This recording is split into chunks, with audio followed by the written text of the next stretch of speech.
There have been presidents of this country who have tried to get amendments into the U.S. Constitution and couldn't do it.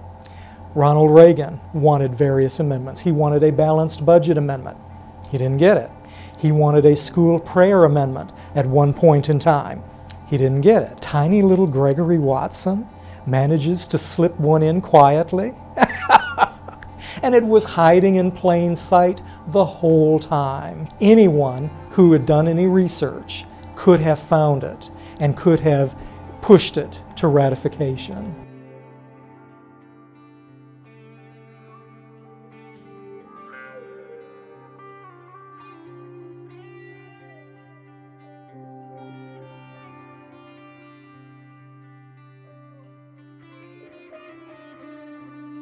Back in the late 1970s, early 1980s, I would frequently watch on a cable channel a very, very articulate lady with the Dallas County Community College District. Her name is Cecilia Flores. Her presentation style was so articulate, so crystal clear, and so compelling. She was one of the major influences on me just getting involved in politics at all. Those particular programs were so lucid and so well organized. The graphics that were behind her, I remember one that was particularly clear was the federal court system. I'd never known how the federal court system worked.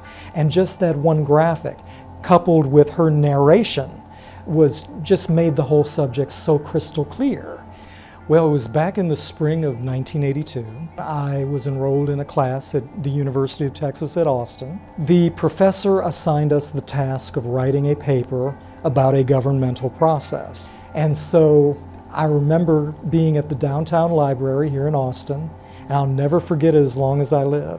I picked out a book that had in it a chapter of amendments that Congress had sent to the state legislatures, but which not enough state legislatures had ratified. And it said that when members of Congress want to give themselves a pay raise, they must wait until the next election has intervened before the pay raise takes effect. And as I looked at that amendment, it just made eminent good sense. So I wrote the paper up, turned it into the TA, teaching assistant, got it back a few days later with a C on it.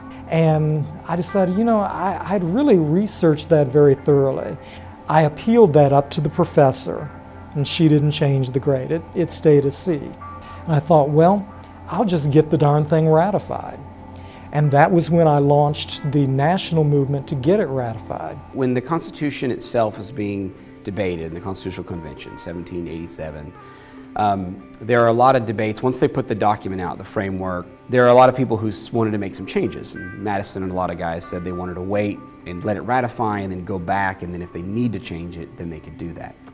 So you have a real push for some kind of Bill of Rights. So Madison puts forward 20 different ideas. He says, these are ways we should change it. They whittle basically all these 20 things he did down to 12.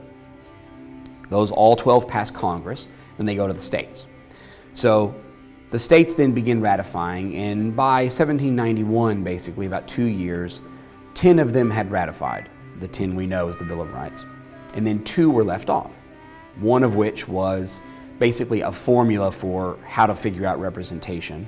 But then the other one is the one we're talking about, what is now the 27th Amendment, which is the Congress's compensation.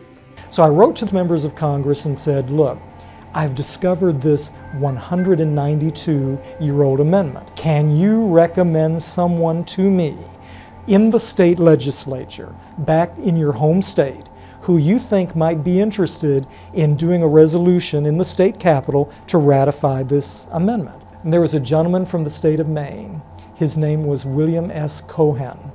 And he said, yes, as a matter of fact, let me recommend to you a member of my staff who doubles as a member of the Maine state legislature. So the next year, it was introduced and it passed. And so I had a success story under my belt.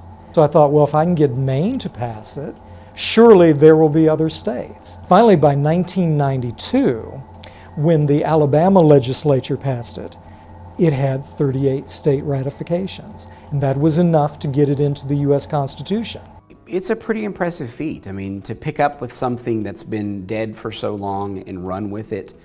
The idea is that someone can bring the attention of something that is